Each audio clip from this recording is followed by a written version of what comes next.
Oke, screen-nya bisa dilihat ya, muncul ya? Muncul, Bu. Bisa, Bu.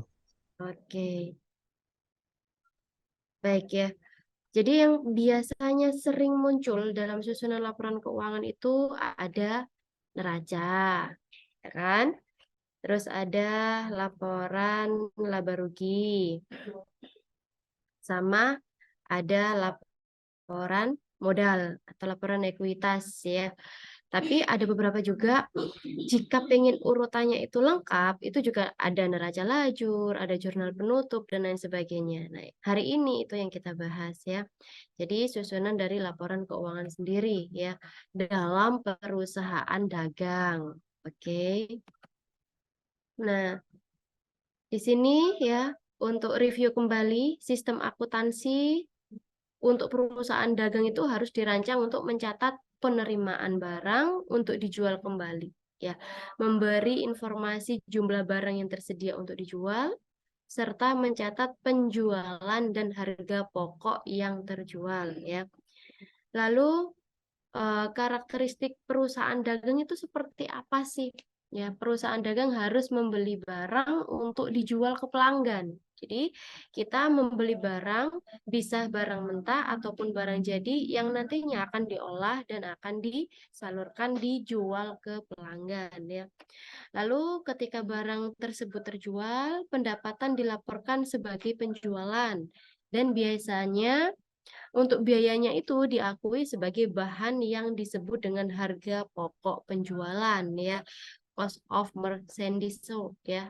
Biaya barang terjual dikurangi dari penjualan yang menghasilkan laba kotor atau gross profit. Terus jumlah ini disebut laba kotor karena masih harus dikurangi dengan beban operasi. Sisa barang bersih, sisa barang dagang atau belum terjual ya di akhir periode akuntansi tersebut, maka barang dilaporkan sebagai aset lancar di neraca. Nah, jadi kalau dalam karakteristik perusahaan barang dagang itu harus ada penjualan, persediaan barang dagang, mulai dari persediaan awal sampai persediaan akhir, hingga nanti ada harga pokok penjualan. Nah, tiga poin-poin itu yang nantinya akan masuk di laporan keuangan di perusahaan dagang. Kalau perusahaan jasa nggak ada itu persediaan barang awal, tidak ada persediaan barang akhir, ya kan? Adanya itu peredaran bruto, ya. Peredaran bruto dikurangi sama beban-beban. Tapi kalau perusahaan dagang, itu dari peredaran bruto, nanti dikurangi persediaan barang awal, persediaan barang akhir, dan harga pokok penjualan. Itu ada semua. Ini karakteristiknya ya. Lalu ini contoh dalam laba kotor ya. Di sini laba kotornya, contoh latihan, selama tahun berjalan, barang yang terjual sebesar 250 juta, dibayarkan secara tunai, dan 975 juta, ya, dibayarkan secara kredit. Harga pokok penjualannya adalah 735 juta. Berapakah jumlah laba kotor ya? Jawabannya di sini laba kotor itu totalnya sejumlah 490 juta. Dari mana? Dari barang yang terjual secara tunai ya, ditambah barang yang terjual secara kredit, nanti dikurangi harga pokok penjualan. Jadi laba kotornya itu 490 juta rupiah. Nah, ini contoh dalam pelaporan laba kotor. Nah, ini juga ada siklus operasinya seperti apa? Siklus operasi untuk perusahaan dagang ditunjukkan berikut ini ya, berbeda-beda, tergantung dari karakteristik usaha dan operasinya. Sebagai contoh, siklus operasi untuk industri rokok, penyulingan minyak, dan pengolahan kayu lebih panjang daripada siklus operasi untuk industri mobil, perangkat elektronik, dan perabatan rumah. Ya, begitu pula siklus operasi untuk peritel biasanya lebih pendek daripada perusahaan manufaktur karena peritel membeli barang dalam bentuk yang sudah siap untuk dijual ke pelanggan. Nah, ini ada alurnya ya. Mulai dari cash, purchasing activity, produk, sale activity ya, account receivable sama collection activity. Nah, ini bisa dibilang arus ya. Alurnya seperti apa. Nah, terus operasinya seperti ini kurang lebih. Lalu laporan keuangan untuk perusahaan dagang ya, itu gimana sih? Nah, ini ada penjelasan ya. Sementara itu laporan keuangan perusahaan dagang adalah dokumen resmi yang memuat informasi mengenai kinerja keuangan perusahaan selama periode tertentu. Laporan keuangan perusahaan biasanya terdiri dari 3 bagian utama, mulai dari laporan laba rugi, neraca, dan laporan arus kas, ya kan? Nah, laporan laba rugi itu ada 2 macam. Ada laporan laba rugi bentuknya tidak langsung dan ada yang secara langsung. Yang tidak langsung itu dalam penyusunan laporan laba rugi perlu diperhatikan beberapa hal ya. Mulai dari bentuk atau format laporan laba rugi industri dagang, konsep dan pemahaman tiap elemen di dalam format laporan, terus mengenai cara menganalisa kegiatan transaksi keuangan. Nah, laporan laba rugi bentuk tidak langsung itu berisi beberapa bagian-bagian dan subjumlah ya. Contohnya di sini ada penjualan, ya kan, ada penjualan, terus ada diskon penjualan, lalu ada penjualan bersih, dan ada harga pokok penjualan. Nah, ini beberapa pengertian juga dari penjualan atau sales ya. Itu total jumlah yang dibebankan pada pelanggan atau barang terjual, baik penjualan kas maupun penjualan kredit, baik retur dan potongan penjualan maupun diskon penjualan dikurangkan dari penjualan untuk menghasilkan penjualan bersih. Ya. Jadi dari barang yang ada, barang yang terjual ya, itu nanti harus dihitung baik penjualan secara tunai maupun penjualan secara kredit ya. Terus dihitung juga nanti kalau misal ada retur atau potongan penjualan itu pun harus dikurangkan ya, sehingga nanti akan menghasilkan penjualan bersih. Terus ada diskon penjualan, diberikan oleh penjualan pada pelanggan untuk pembayaran lebih awal atas penjualan secara kredit. Nah, di sini ada contohnya nih, diskon penjualan ya.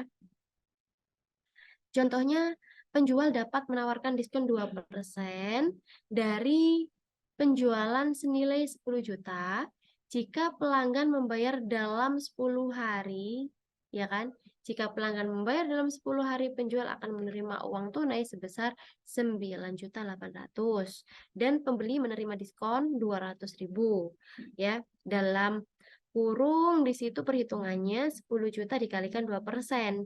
Diskon penjualan dicatat saat pelanggan membayar tagihan. Nah, ini artinya mereka menerapkan pembayaran 2N 2/10 N per 30 ya. Diskon 2% jika dibayar dalam 10 hari yang nantinya juga akan dicatat di dalam laporan keuangan dan akan diperbaiki atau diupdate saat pelanggan melakukan pembayaran. Lalu di sini juga ada pengertian dari penjualan bersih. Ya, penjualan bersih itu bisa dihitung dengan mengurangkan jumlah retur dan potongan penjualan, serta diskon penjualan dari angka penjualan. Banyak perusahaan yang hanya melaporkan laba bersih aja, ya. Lalu nanti juga akan dihitung juga returnya itu seperti apa.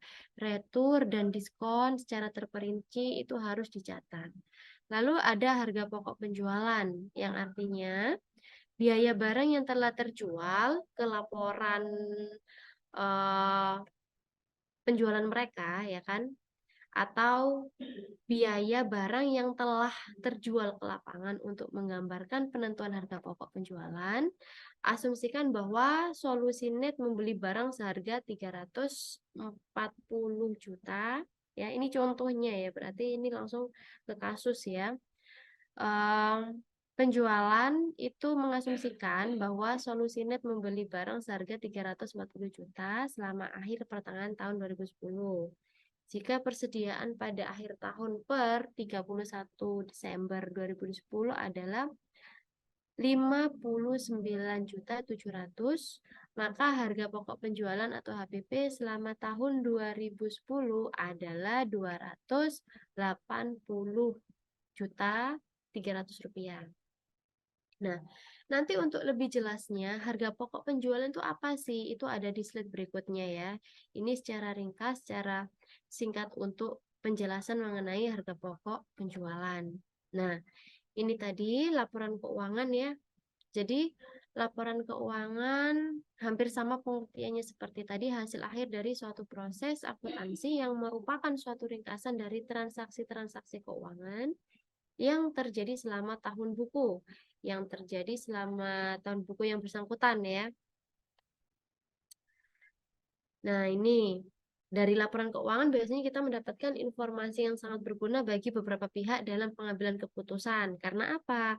Karena di situ kita bisa melihat laba yang diperoleh oleh perusahaan di tahun tersebut berapa.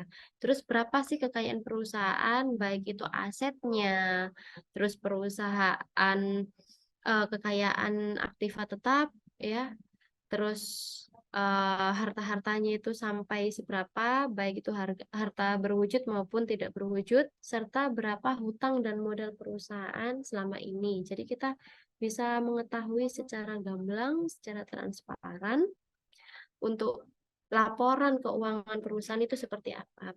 Kalau kita ingin tahu laporan keuangan itu secara transparan, biasanya mereka perusahaan besar yang bekerja sama dengan pemerintah dan menerapkan GCG, ya, Good Performance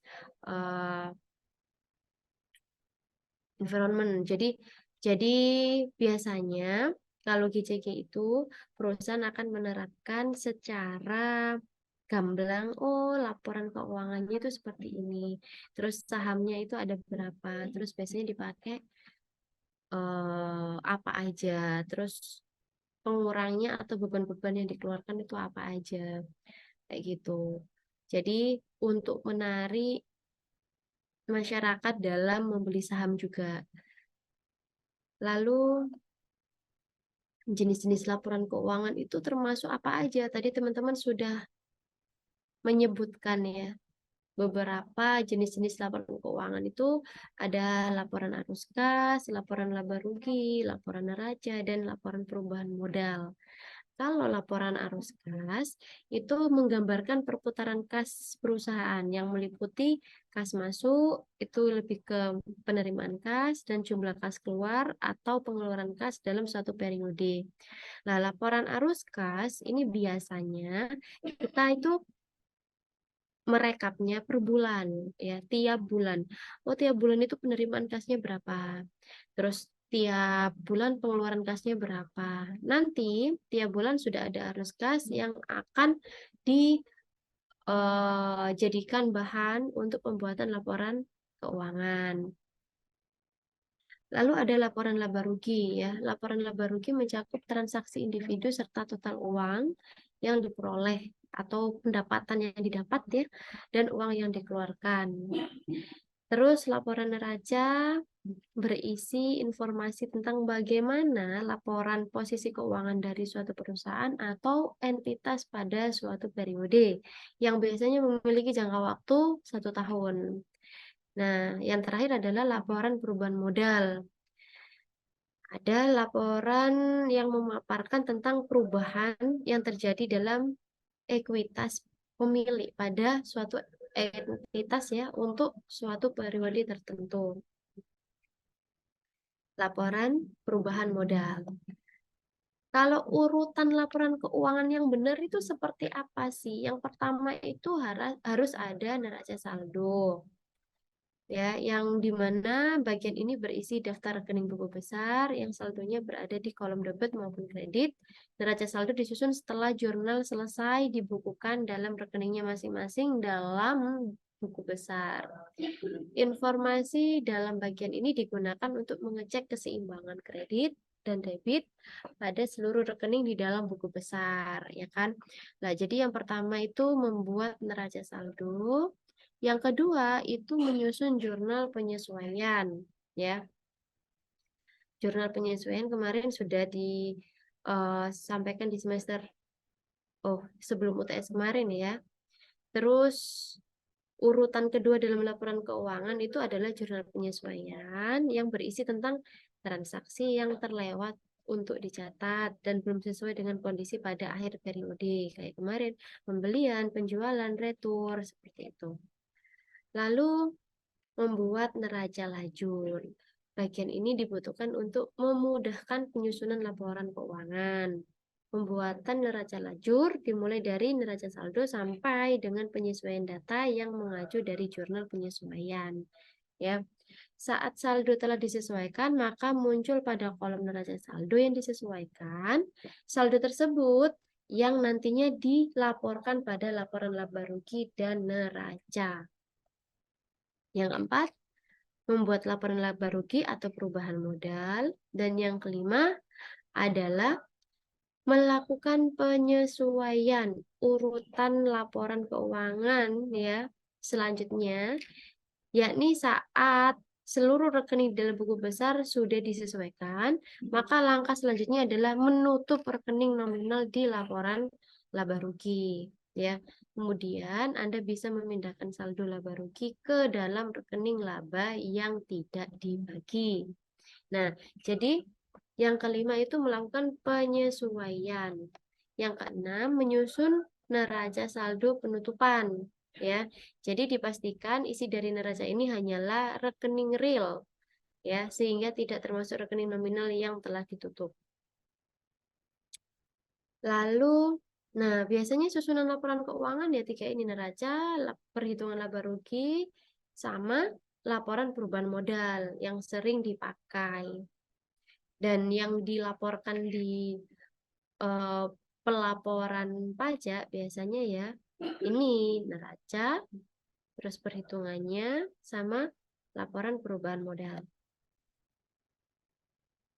Ini ada laporan laba rugi bentuknya langsung ya. Kalau bentuk langsung contohnya seperti apa? Bentuk langsung contohnya seperti ini ya. Jadi di sini, nah di sini ada contoh ya dari perusahaan Solusinet ya, laporan laba rugi untuk tahun yang berakhir pada 31 Desember tahun 2011.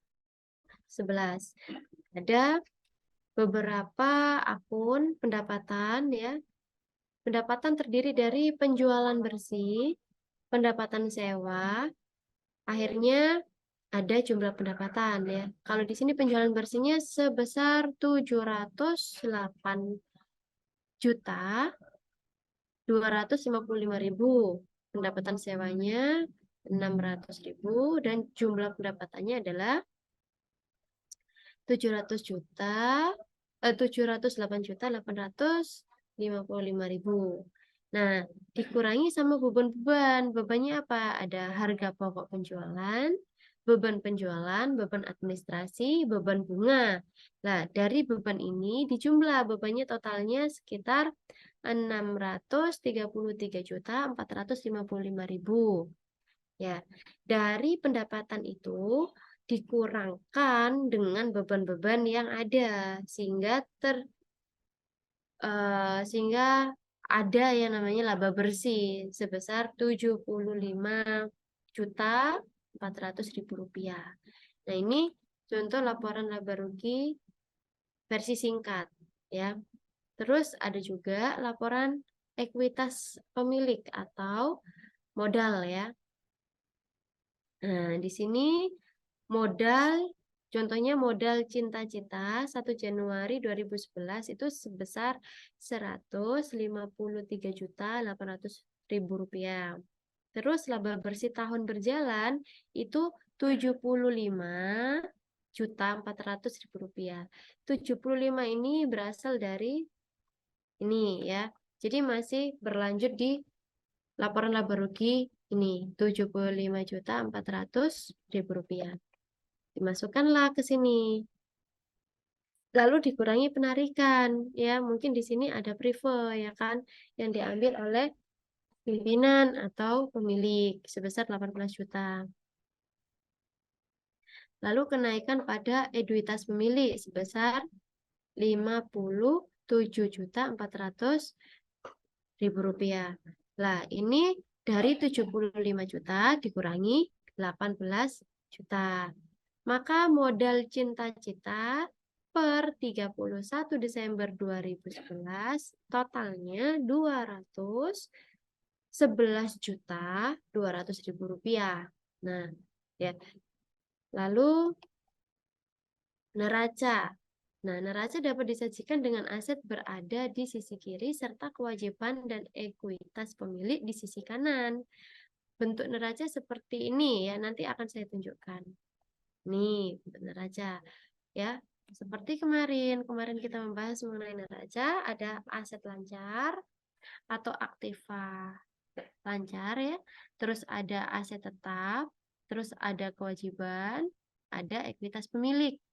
Ya, jadi ada aktiva, ada pasiva.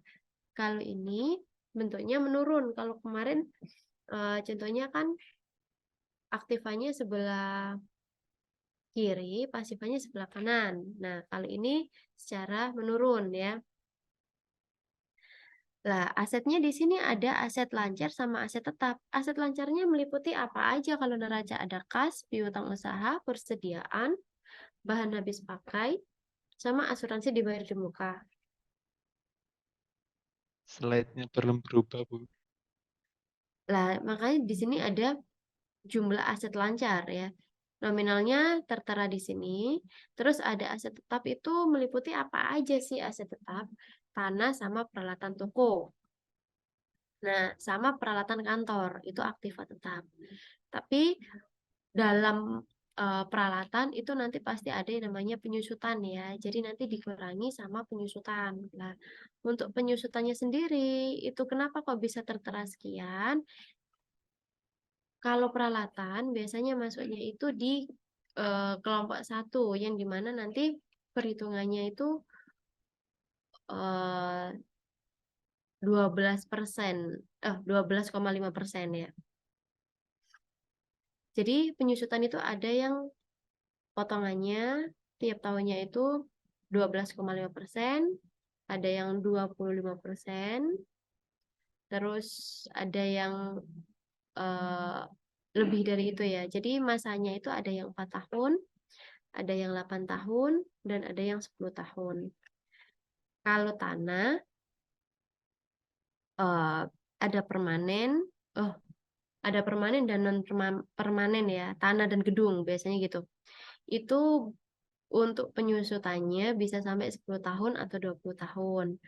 Kalau untuk peralatan toko sama peralatan kantor biasanya itu pilih ada yang 4 tahun dan ada yang 8 tahun. Tergantung itu jenisnya apa peralatan tokonya, peralatan kantornya.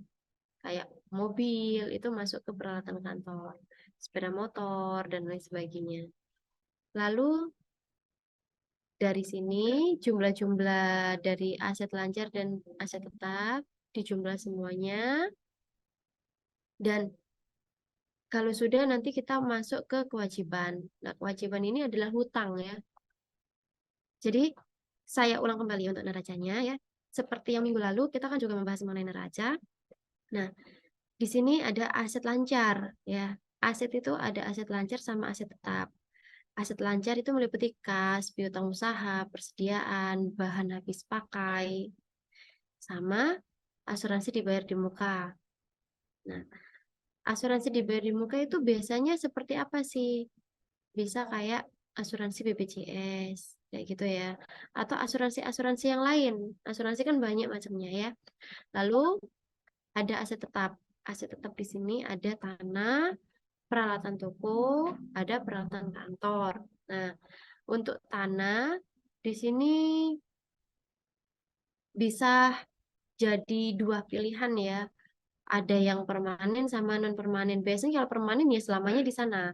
Tapi kalau non permanen biasanya masanya 3 tahun dijual ganti lagi, 10 tahun dijual pindah lagi kayak gitu ya. Tanah dan bangunan atau tanah dan gedung biasanya gitu. Terus ada peralatan toko. Lah, peralatan toko ini meliputi apa aja? Seperti kemarin ada printer, komputer, AC, dan lain sebagainya yang menunjang kegiatan atau operasional di dalam toko. Pasti ada yang namanya penyusutan. Makanya di sini itu muncul dikurangi akumulasi penyusutan. Lalu peralatan kantor. Peralatan kantor bisa diartikan untuk pengoperasian kegiatan di kantor itu apa aja sih yang menunjang, ya kayak mobil, sepeda, dan lain sebagainya. Sedangkan penyusutannya itu macam-macam ya. Penyusutannya itu ada penyusutan selama 4 tahun, ada yang penyusutan selama 8 tahun, atau penyusutan selama 10 tahun, atau 20 tahun pun ada. Tergantung sama jenisnya, dikelompokkan secara sesuai dengan peraturan. Jadi ada peraturannya, ada pedomannya, nanti tinggal disesuaikan kayak gitu. Lalu dari aset itu ditotal, dari aset lancar dan aset tetap ditotal, lanjut ke kewajiban. Jadi aset itu bisa dibilang kayak aktiva. Kemarin kan saya menyampaikan aktiva sama pasiva ya. Aktiva di sisi kiri, pasiva di sisi kanan. Kalau ini lebih ke modelnya menurun ya. Nah, kewajiban itu pasiva ya. Yang dimana di situ kewajiban lancar terdiri dari utang usaha, wesel bayar sama utang gaji. Ya, utang usaha bisa usaha di bank ya, utang usaha dari bank atau utang dari saudara, kerabat, teman dan lain sebagainya. Wesel bayar, utang gaji itu mungkin ada pembayaran gaji yang kurang ya. Akhirnya kan ada utang gaji sama sewa diterima di muka. Nanti ditotal semua dan ada juga kewajiban jangka panjang. Wesel bayar kalau di sini keterangannya ya, wesel bayar pembayaran akhir jatuh tempo tahun 2019. Sedangkan ini kan neracanya tahun 2011 ya. Atau utang gedung, utang gedung ya. Misal ada pembelian gedung yang sudah perjanjian akan dilunasi sampai tahun berapa, 3 tahun ke depan atau 5 tahun ke depan. Nah, itu bisa dimasukkan ke kewajiban jangka panjang. Yang penting ditulis di situ pembayaran akhir jatuh tempo pada tahun berapa. Nah, dari kewajiban sudah terhitung semua, langsung ke ekuitas pemilik atau modal. Ya, modal cinta-cita sebesar 211.200.000 rupiah. Maka jumlah kewajiban dan ekuitas pemilik itu dijumlah ya. Dari kewajibannya totalnya berapa? Ini kan 30 juta. Terus sama 20 juta, ya kan? Totalnya 50.360.000 rupiah. Modalnya cinta itu berapa? 211.200.000 rupiah. Itu dijumlah. Kewajiban dan ekuitas dijumlah sebesar totalnya 261.560.000 rupiah. Apakah balance dengan aset atau aktiva? Nah, aktivanya atau asetnya ini sebesar totalnya 261.560.000 rupiah. Terus pasifanya yaitu total dari kewajiban dan ekuitas atau modal. Totalnya 261.560.000 rupiah. Balance berarti sesuai. Lalu, nah dalam pelaporan, dalam pembuatan arus kas, itu pasti kan ada yang namanya transaksi dagangnya. Transaksi dagang itu merupakan kegiatan perusahaan yang menciptakan perubahan posisi dari keuangan perusahaan, contohnya membeli, menjual, atau membayar transaksi lainnya. Jadi ada beberapa yang memang harus diketahui dalam urutan, bukan urutan ya, lebih ke detail atau rincian apa aja yang biasanya dimasukkan ke dalam laporan. Nah, itu pasti ada yang namanya transaksi, ya. Transaksi dagang, transaksi penjualan, terus ada penjualan tunai atau penjualan kredit, ya kan? Terus ada diskon penjualan, ya kan? Nah, ini juga ada contohnya ya. Kayak ini. Nah, ini tiki, pengiriman tiki dengan syarat 2/10 N/30, tanggal fakturnya sekian, ya. Ada diskonnya per unit sekian dan lain sebagainya. Jika penjumlahannya atau pembeliannya banyak atau ada ketentuan yang lain. Jadi kita menyesuaikan sama syarat penjualannya memakai yang mana. Jadi diskon penjualannya, perhitungannya juga harus disesuaikan. Terus transaksi pembelian, diskon pembelian. Nah, lalu HPP ya. Untuk lebih jelasnya HPP itu wajib bagi perusahaan dagang. Karena kita harus menentukan harga pokok dari penjualan itu, ya kan? Nah, ini keseluruhan total biaya yang dikeluarkan oleh suatu perusahaan dalam memproduksi barang atau jasa untuk dijual selama satu periode tertentu, ya, atau bisa diartikan salah satu komponen penting perusahaan dalam mengetahui laba atau rugi yang dihasilkan selama periode waktu tertentu. Ya, kita menjual salad. Lah, dalam menjual salad itu harus ada faktor-faktor yang menunjang dalam penentuan harga pokok penjualan, mulai dari bahan baku dan lain sebagainya. Itu juga harus tahu, ya. Makanya penting HPP itu. Terus yang berikutnya, setiap pemilik bisnis atau usaha penting sekali untuk mengetahui cara menghitung harga pokok penjualan. Karena dari harga pokok penjualan, pemilik bisnis akan mengetahui besaran laba rugi yang dihasilkan dalam usaha mereka. Nah, ini ya, harga pokok penjualan itu terdiri dari apa aja sih? Jadi sebelum kalian itu menjual barang, kalian harus tahu kalian menentukan barang itu atas dasar apa. HPP diperoleh dari berbagai biaya yang dikeluarkan dalam proses produksi barang atau jasa yang diantaranya yaitu harga bahan baku, barang yang dibeli, retur dan potongan pembelian, biaya pengiriman barang yang dibeli, diskon perdagangan atau tunai, biaya pekerja langsung, biaya penyimpanan, biaya yang digunakan dalam produksi, dan biaya overhead perusahaan. Nah, sampai biaya pekerja kan harus dihitung, ya kan? Pegawainya dan lain sebagainya. Jadi, sedetail itu dalam menentukan harga pokok penjualan, biar tidak terjadi kerugian saat sudah melakukan perhitungan akhir tahun. Kayak gitu. Ada juga biaya-biaya yang dikecualikan dalam HPP adalah seluruh biaya non-operasional. Contoh, biaya belanja modal dan bunga. Terus biaya umum, biaya penjualan, biaya administrasi. Meliputi biaya distribusi barang ke pelanggan, sewa kantor dan biaya iklan, biaya akuntansi dan hukum, serta biaya gaji manajemen. Nah, ini ada komponen HPP ya. Komponen HPP itu meliputi apa aja sih? Terus bagaimana cara menentukan HPP?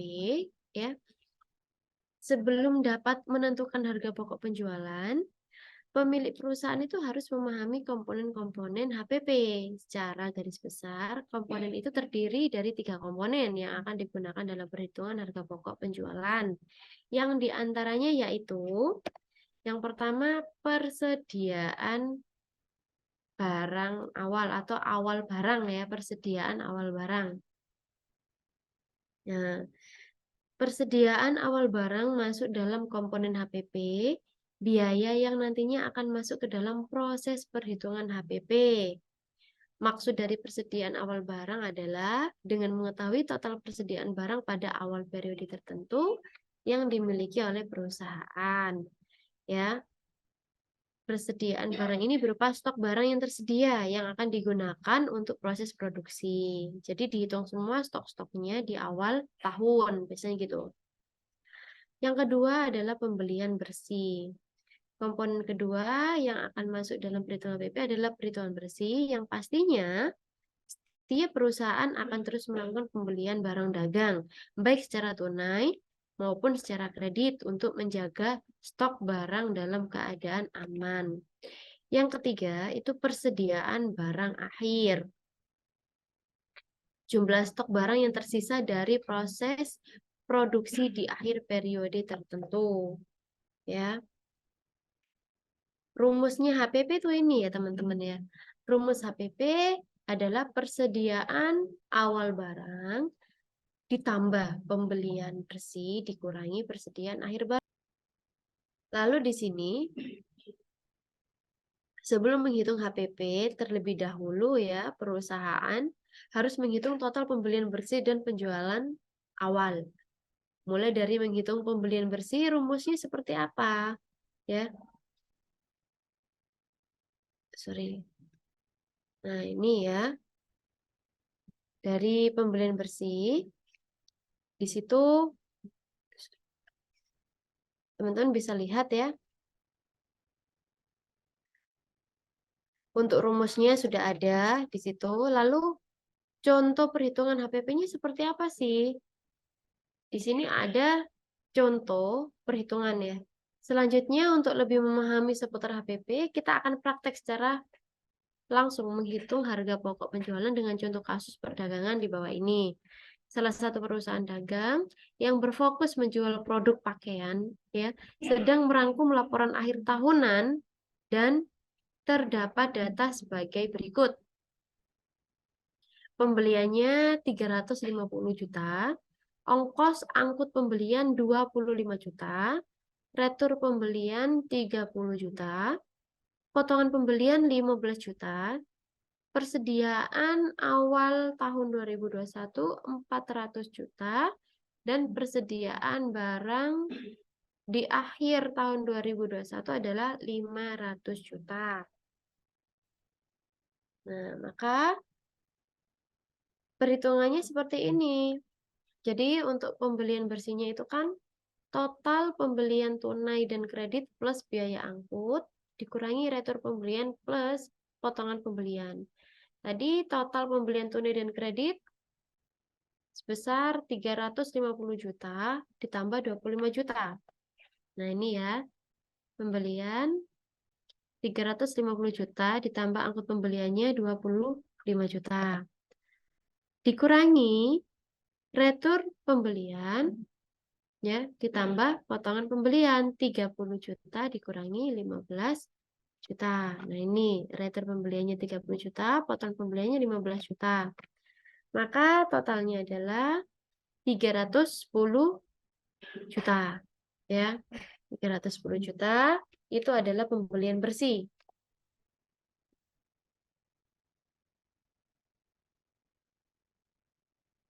Nah, manfaat dalam menghitung HPP itu apa sih? Yang pertama, untuk menentukan harga jual ya, teman-teman ya. Biar kita itu tidak asal-asalan dalam menentukan harga. Ya.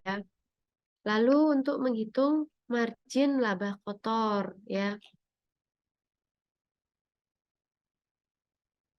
Atau bisa dibilang gross profit margin ya, perkiraan dalam mengukur kesehatan keuangan perusahaan dengan mengetahui sisa uang dari penjualan setelah dikurangi oleh harga pokok penjualan. Untuk mengetahui margin laba kotor ini kita dapat dihitung ya dengan mengurangi HPP dari total pendapatan. Lalu membagi hasilnya dengan total pendapatan. Nah, ini mengetahui perbedaan antara biaya langsung dan tidak langsung. Dengan melakukan perhitungan HPP, juga dapat membantu perusahaan untuk mengetahui perbedaan antara biaya langsung dan tidak langsung. Biaya langsung dalam perusahaan adalah biaya yang berkaitan dengan proses produksi seperti biaya produksi dan bahan baku. Sedangkan biaya tidak langsung itu seperti biaya overhead dan biaya operasional perusahaan. Secara rinci, biaya tidak langsung itu meliputi ini ya teman-teman, biaya sewa, biaya pemasaran, terus ada biaya hukum dan akuntansi, dan biaya pajak.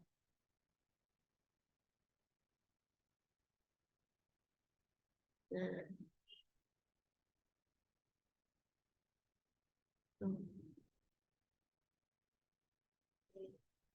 screen-nya keluar ya. Nah, jadi seperti itu tadi. Kalau kita membuat laporan keuangan, ya, tidak jauh-jauh dari HPP, transaksi-transaksi dagang, transaksi pembelian. Karena itu semua nanti akan masuk ke dalam laporan arus kas, laporan laba rugi, dan masuk ke dalam neraca. Jadi ada sangkut pautnya. Nah, kalau teman-teman ingin lebih jelas untuk laporan keuangannya itu seperti apa, teman-teman bisa cek di modul teman-teman itu di halaman apa ya?